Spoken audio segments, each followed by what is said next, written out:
안녕하십니까. 이비인후과 전문의 비전 이비인후과 원장 문인입니다. 입냄새의 중요한 원인 중 하나인 편도결석에 대해서 의학적인 근거와 함께 편도결석의 진단과 치료 방법에 대해 설명해 드리겠습니다. 편도에는 원래 음화라고 불리는 홈들이 있는데, 홈이 깊은 경우에 공기가 안 통하는 밀폐된 공간에 사는 혐기성 세균들이 편도 자체의 분비물들과 뭉쳐지면서 석회화 과정을 거쳐서 냄새나는 알갱이가 만들어지는데, 그 냄새나는 알갱이를 편도결석이라고 합니다. 전체 인구를 대상으로 편도결석 빈도를 조사한 자료는 없지만, 관련된 의학 근거를 보면 1000례의 편도 수술 환자의 조직검사 결과 80례에서 편도결석이 발견되었다는 연구 결과 보고가 있습니다. 즉, 편도 수술 환자의 8%에서 편도결석이 발견되었다는 뜻인데, 92%에서는 발견되지 않았다는 의미도 됩니다. 8%라는 수치는 편도결석이 드문 증상은 아니지만 누구나 다 있는 것은 아니고, 대다수인 92%는 편도결석이 없다는 의미도 됩니다.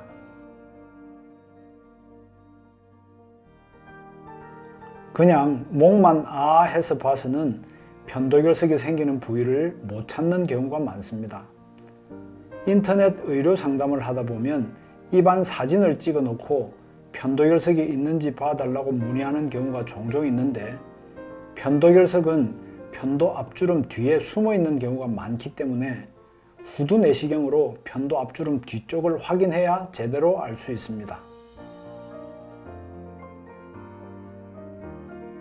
편도결석은 대부분 건강에 문제를 일으키지는 않습니다. 편도결석의 주 증상이 입냄새와 목의 이물감인데, 입에서 냄새나는 알갱이가 나오면 불쾌하고 대인관계에서 위축되기 쉽습니다.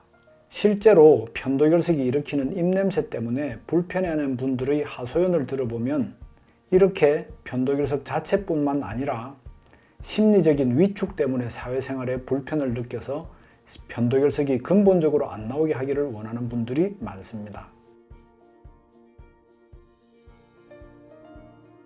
대부분 편도결석은 건강에 큰 문제를 일으키지 않기 때문에 이비인후과 의사 선생님들도 치료 방침에 대해 의견이 다를 수 있습니다. 편도결석에 대해 별로 불편을 느끼지 않는다면 그냥 두고 봐도 무방할 것입니다.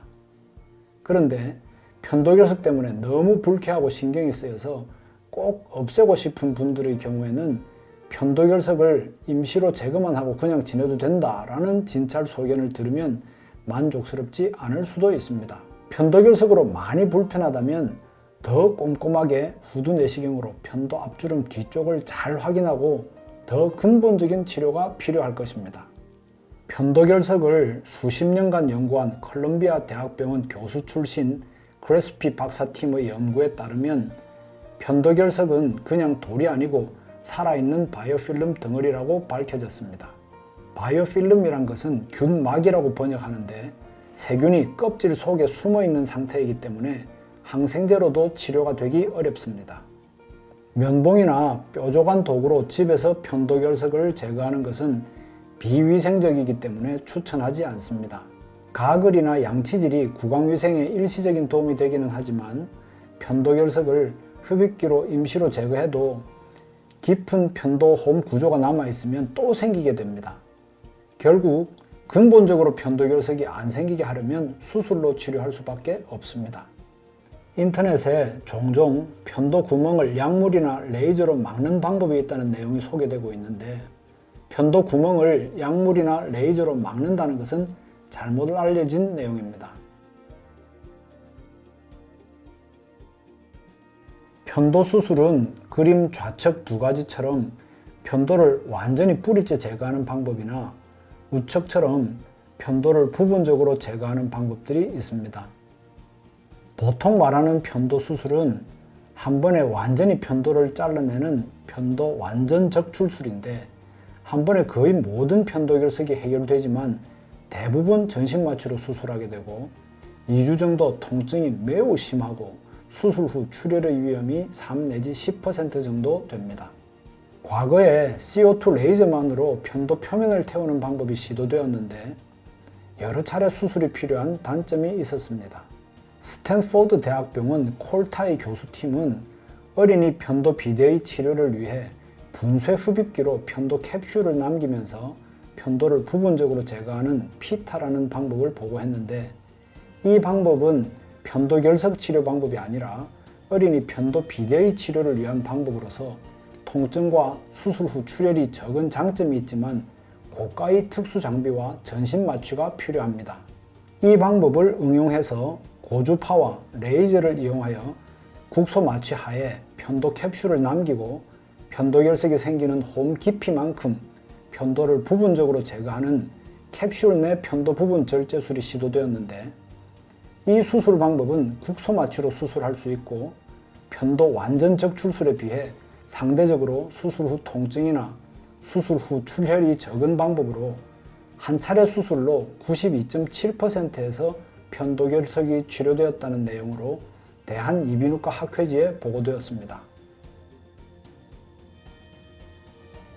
편도 부분 절제술이 장점도 있지만 단점과 한계도 있습니다. 5 내지 10%에서는 추가 수술이 필요한 경우도 있고, 구역질 반사가 너무 심한 경우나 편도가 너무 커서 코골이나 수면 무호흡이 동반된 경우에는 편도 완전 적출술이 더 적합할 수도 있고, 아주 적기는 하지만 편도 부분 절제술 이후에도 1% 내외에서 수술 후 출혈이 생기는 경우도 보고되었습니다. 편도 완전 적출술과 편도 부분 절제술은 장단점이 있는 만큼 환자분의 상태에 따라 이비인후과 전문의의 진찰 후에 적당한 방법을 선택하면 더 좋은 결과가 있을 것입니다. 편도결석, 각자에 맞는 수술 방법으로 치료가 가능합니다. 이상으로 의학적 근거에 따른 편도결석의 진단과 치료 방법에 대한 설명을 마치겠습니다. 이비인후과 전문의 비전 이비인후과 원장 문인이었습니다. 감사합니다.